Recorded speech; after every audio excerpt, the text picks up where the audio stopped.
Corona ಹರಡುವಿಕೆಯ 1ನೇ, 2ನೇ ಹಾಗೂ 3ನೇ ಅಲೆ ಹಿನ್ನೆಲೆಯಲ್ಲಿ ಶಾಲಾ ಮಕ್ಕಳ ಕಲಿಕೆಯ ಬದುಕು ಅನಿಶ್ಚಿತೆಯಲ್ಲಿದೆ. ಕೆಲ ಮಕ್ಕಳು ಮತ್ತು ಪೋಷಕರು ಆನ್ಲೈನ್ ತರಗತಿ ಸರಿ ಎಂದರೆ, ಬಹುತೇಕ ಪೋಷಕರು ಶಾಲೆ ಆರಂಭವಾಗಿ ಮೊದಲಿನಂತೆ ಶಾಲೆಯಲ್ಲಿ ಶಿಕ್ಷಣ ಕಲಿಕೆ ಸರಿಯಾದ ಕ್ರಮ ಎಂದು ಅಭಿಪ್ರಾಯ ವ್ಯಕ್ತಪಡಿಸುತ್ತಾರೆ. ಈ ಹಿನ್ನೆಲೆಯಲ್ಲಿ ರಾಜಧಾನಿ ಮಹಾನಗರಿ ಬೃಹತ್ ಬೆಂಗಳೂರು ಮಹಾನಗರ ಪಾಲಿಕೆ ವಾರ್ಡ್ ನಂಬರ್ 30ರಲ್ಲಿನ ಪಿಳ್ಳಣ್ಣ ಗಾರ್ಡನ್ನಲ್ಲಿ ಮನಾಹಿಲ್ ಗ್ರೂಪ್ ಆಫ್ ಸ್ಕೂಲ್ಸ್ ವತಿಯಿಂದ ನಡೆಸಲಾಗುತ್ತಿರುವ Manahil kindergarten, Manahil primary school, Manahil English school ಮತ್ತು ಮನಾಹಿಲ್ ಕಂಪ್ಯೂಟರ್ ಇನ್ಸ್ಟಿಟ್ಯೂಟ್ ಕೋವಿಡ್ ಭೀತಿ, ಲಾಕ್ಡೌನ್ ಮತ್ತು ತೆರವು ಸಂದರ್ಭದಲ್ಲಿ ಸಂಸ್ಥೆಯಲ್ಲಿ ಕಲಿಯುತ್ತಿರುವ ಮಕ್ಕಳಿಗೆ ಅತ್ಯುತ್ತಮ ಆನ್ಲೈನ್ ಕ್ಲಾಸ್ ನಡೆಸುತ್ತಾ ಬಂದಿದ್ದು ಪೋಷಕರ ಮೆಚ್ಚುಗೆಗೆ ಪಾತ್ರವಾಗಿದೆ. ಸಂಸ್ಥೆಯಲ್ಲಿ ಕಲಿಯುತ್ತಿರುವ ಮಕ್ಕಳಿಗೆ ಸ್ಕಾಲರ್ಶಿಪ್ ಮತ್ತಿತರೆ ಸೌಲಭ್ಯ ನೀಡುವ ಮೂಲಕ ಪೂರಕ ಅವಕಾಶವನ್ನು ಕಲ್ಪಿಸಲಾಗಿದೆ. ಸಂಸ್ಥೆಯ ಸಂಸ್ಥಾಪಕರಾದ ದಿವಂಗತ ನವಾಜ್ ಜಾನ್ ಖುರೇಶಿ ಅವರ ಸ್ಮರಣೆಯಲ್ಲಿ ಸಂಸ್ಥೆ ಸಾಗುತ್ತಿದೆ. ಈ ಸಂದರ್ಭದಲ್ಲಿ ಮಾತನಾಡಿದ ಮನಾಹಿಲ್ ಗ್ರೂಪ್ ಆಫ್ ಸ್ಕೂಲ್ನ ಅಧ್ಯಕ್ಷರು ಮತ್ತು ಸೆಕ್ರೆಟರಿ ಸಲೀಂ ಪಾಷಾ ಖುರೇಶಿ, ಶಾಲೆಯ ಮಕ್ಕಳು ಉತ್ತಮ ಕಲಿಕೆ ಮತ್ತು ಪಠ್ಯೇತರ ಕಲಿಕೆಯಲ್ಲಿ ಮುಂದಿದ್ದಾರೆ. ಆಡಳಿತ ವರ್ಗ ಮತ್ತು ಶಿಕ್ಷಕರಿಂದ ಶಾಲಾ ಪ್ರಗತಿಗೆ ಶ್ರಮಿಸುತ್ತಿದೆ. ಮಕ್ಕಳಿಗೆ ಸ್ಕಾಲರ್ಶಿಪ್, ಕೊರೋನಾ ಸಂದರ್ಭದಲ್ಲಿ ಆನ್ಲೈನ್ ಕ್ಲಾಸ್ ಅಲ್ಲದೆ ಸ್ವಲ್ಪ ಮಕ್ಕಳಿಗೆ ಬುಕ್ಸ್ ಕೊಟ್ಟಿದ್ದೇವೆ. ಫೌಂಡರ್ಸ್ ಡೇಗೆ ಮಕ್ಕಳಿಗೆ ಶೇಕಡವಾರು ಸ್ಕಾಲರ್ಶಿಪ್ ಘೋಷಣೆ ಮಾಡಿದ್ದೇವೆ. ಈ ಬಾರಿಯ SSLC ಪರೀಕ್ಷೆಯಲ್ಲಿ ಸಂಸ್ಥೆಯ ಎಲ್ಲ ಮಕ್ಕಳು ಉತ್ತೀರ್ಣರಾಗಿದ್ದಾರೆ. ಅನಿವಾರ್ಯ ಸಂದರ್ಭದಲ್ಲಿ ಸ್ಕೂಲ್ ಕ್ಯಾಂಪಸ್ನಲ್ಲಿ ಕೋವಿಡ್ ಮಾರ್ಗಸೂಚಿ ಅನುಸರಿಸಿ ಕೆಲ ದಿನ ಆಫ್ಲೈನ್ ಕ್ಲಾಸ್ ಮಾಡಿದ್ದೇವೆ ಎಂದು ಹೇಳಿದರು. ಮನಾಹಿಲ್ ಗ್ರೂಪ್ ಆಫ್ ಸ್ಕೂಲ್ನ ಹೆಡ್ ಮಿಸ್ಟ್ರೆಸ್ ಶ್ರೀಮತಿ ನಸೀಮಾ ಖುರೇಶಿ ಮಾತನಾಡಿ, ಕೋವಿಡ್ನ ಈ ಸಂದರ್ಭ ಎಲ್ಲರಿಗೂ ಸಂಕಷ್ಟ ತಂದಿದೆ. ಇದರಿಂದ ಶಿಕ್ಷಣ ಕ್ಷೇತ್ರವು ಹೊರತಲ್ಲ. ಯಾವುದೇ ಪ್ಯಾಂಡೆಮಿಕ್ ಸಂದರ್ಭದಲ್ಲಾದರೂ ಮಕ್ಕಳ ಕಲಿಕೆಗೆ ಅಡ್ಡಿಯಾಗಬಾರದು. ಶಿಕ್ಷಣ ವಂಚಿತ ಮಕ್ಕಳಿಗೆ ವಿದ್ಯಾಭ್ಯಾಸ ನೀಡಬೇಕು. ಈ ಹಿನ್ನೆಲೆಯಲ್ಲಿ ಸಂಸ್ಥೆ ಆನ್ಲೈನ್ ಕ್ಲಾಸ್ ಮತ್ತಿತರ ಸೌಲಭ್ಯಗಳನ್ನು ಮಕ್ಕಳಿಗೆ ನೀಡುತ್ತಾ ಬಂದಿದೆ. 10ನೇ ತರಗತಿ ಫಲಿತಾಂಶ ಅತ್ಯುತ್ತಮವಾಗಿದೆ. ಪೋಷಕರ ಸಹಕಾರ ಉತ್ತಮವಾಗಿದೆ ಎಂದು ಅಭಿಪ್ರಾಯಪಟ್ಟರು. ಈ ಸಂದರ್ಭದಲ್ಲಿ ಶಾಲಾ ವಿದ್ಯಾರ್ಥಿಗಳು ತಮ್ಮ ಅನಿಸಿಕೆ ಹಂಚಿಕೊಂಡರು. ಶಾಲಾ ಆಡಳಿತ ವರ್ಗ ಹಾಗೂ ಶಿಕ್ಷಕ ವೃಂದ ಈ ವೇಳೆ ಹಾಜರಿತ್ತು.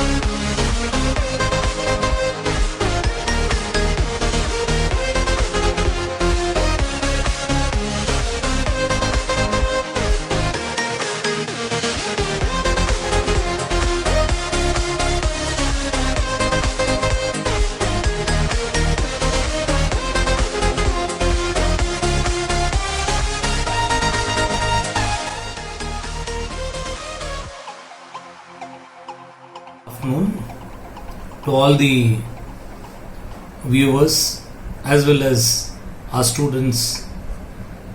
It is definitely an immense pleasure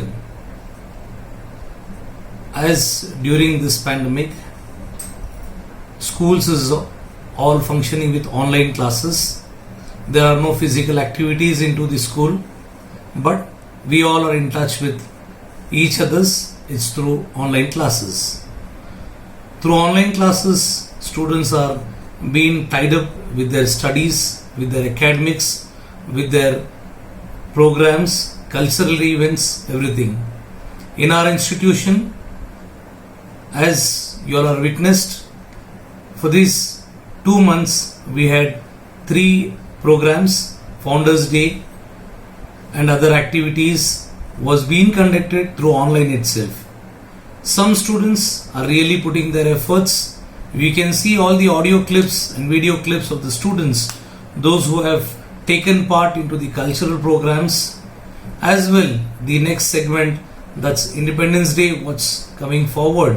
The students are taking active part through online itself. We come across that through online students are making their videos. ಈಗ ನಮ್ಮ ಗೌರ್ಮೆಂಟ್, ನಮ್ಮ ಸರ್ಕಾರ 23ನೇ ತಾರೀಕಿಗೆ high school, that is 9th standard, 10th standard and 11th and 12th classes opening declare ಮಾಡಿದ್ದಾರೆ. So ನಮಗೆ ಏನು ಅನಿಸುತ್ತೆ, last year ಇದೇ ಥರ ಆಯಿತು. ಲಾಸ್ಟ್ ಇಯರು ಗೌರ್ಮೆಂಟ್ ಕಡೆಯಿಂದ ಓಪನ್ ಮಾಡಿದ್ರು 10th to 12th classes, but ಭಾಳ ಮಕ್ಕಳು ಬಂದಿಲ್ಲ. ಪೇರೆಂಟ್ಸ್ಗೆ ಇನ್ನೂ ಒಂದು ಭಯ ಇದೆ, ಈ ಕೊರೋನಾದು 3ನೇ ಹಂತ ಯಾವ ಥರ ಇರುತ್ತೆ. ನೆಕ್ಸ್ಟು ಸೆಪ್ಟೆಂಬರ್ನಲ್ಲಿ ಪೀಕ್ ಸೀಸನ್ ಅಂತ ಇಂಟೆಲೆಕ್ಚುಯಲ್ಸು ಹೇಳ್ತಾ ಇದ್ದಾರೆ. So we are still not for sure what would be the circumstances and criterias. ನಾವು ಎಕ್ಸ್ಪೆಕ್ಟ್ ಮಾಡೋಣ ಮುಂದಕ್ಕೆ ಸ್ಕೂಲ್ಸ್ಗಳು ಓಪನ್ ಆಗ್ಬೋದು ಅಂತ. Managed under supreme education and charitable trust, ಈ ಟ್ರಸ್ಟ್ ಮುಖಾಂತರ ನಾವು ಭಾಳ ಮಕ್ಕಳಿಗೆ ಸ್ಕಾಲರ್ಶಿಪ್ ಕೊಡ್ತಾ ಇದ್ದೀವಿ. ಲಾಸ್ಟ್ ಇಯರು ಈ ಕೊರೋನಾದಲ್ಲಿ ನಾವು ಮಕ್ಕಳಿಗೆ ಎಜುಕೇಷನ್ಸ್ ಕೊಟ್ಟಿದ್ದೀವಿ, ಮಕ್ಕಳಿಗೆ ಫ್ರೀ ಎಜುಕೇಷನ್ಸು ಕೊಟ್ಟಿದ್ದೀವಿ, ಸ್ವಲ್ಪ ಮಕ್ಕಳಿಗೆ ನಮ್ಮ ಕಡೆಯಿಂದ ನಾವು ಬುಕ್ಸು ಕೊಟ್ಟಿದ್ದೀವಿ. ಅಕಸ್ಮಾತ್ ಈ ಕೊರೋನಾದಲ್ಲಿ ನಮ್ಮ ಮಕ್ಕಳದು ಪೇರೆಂಟ್ಸು ಯಾರಾದರೂ ಎಫೆಕ್ಟ್ ಆಗಿಬಿಟ್ಟು ಅವರು ಸ್ಕೂಲ್ ಫೀಸ್ ಕಟ್ಟಕ್ಕಾಗಿಲ್ಲ ಅಂದರೆ ಅಂತಹ ಮಕ್ಕಳಿಗೂ ನಾವು ಸ್ಕಾಲರ್ಶಿಪ್ ಕೊಡ್ತಾ ಇದ್ದೀವಿ. ಅಡ್ಮಿಷನ್ನಲ್ಲಿ ನಾವು ಫೌಂಡರ್ಸ್ ಡೇನಲ್ಲಿ ಡಿಕ್ಲೇರ್ ಮಾಡಿದ್ದೀವಿ, 25% ಸ್ಕಾಲರ್ಶಿಪ್ ಕೊಡ್ತೀವಿ ಡಿಸರ್ವಿಂಗ್ ಮಕ್ಕಳಿಗೆ. ಹೈಸ್ಕೂಲ್ ಮಕ್ಕಳಿಗೆ 50% ಸ್ಕಾಲರ್ಶಿಪ್ ಡಿಕ್ಲೇರ್ ಮಾಡಿದ್ದೀವಿ ನಮ್ಮ ಫೌಂಡರ್ಸ್ ಡೇನಲ್ಲಿ. ಸೊ ಯಾರ್ಯಾರು ಪೇರೆಂಟ್ಸು ಡಿಸರ್ವಿಂಗ್ ಇದ್ದಾರೆ ಅವ್ರು ನಮ್ಮ ಹತ್ರ ಬರ್ಬೋದು. ನಾವು ಯಾವಾಗಲೂ ಅವ್ರಿಗೆ ಕೋಆಪರೇಟ್ ಮಾಡೋಕ್ಕೆ ರೆಡಿ ಇದ್ದೀವಿ ನಮ್ಮ ಮ್ಯಾನೇಜ್ಮೆಂಟ್ ಪರವಾಗಿ. Hello everyone. As this is the pandemic time where everyone is going through a very tough time, particularly there is a lot of differences shown in education. Education for most of the students have gone hayway. Some of it are taking it positively, some of them are least bothered about making their children to be educated. Of course, we all are going through a very hard time. I do understand, but we really appreciate all the parents, those who have taken initiative towards making the academic year successful. My name is Shadab and I am studying in Malayan English High School. We really miss those offline classes which were stopped long back before. Teachers are giving a lot of support for us. We are just promoted to 10th standard because of the teachers' support. They are teaching very nicely.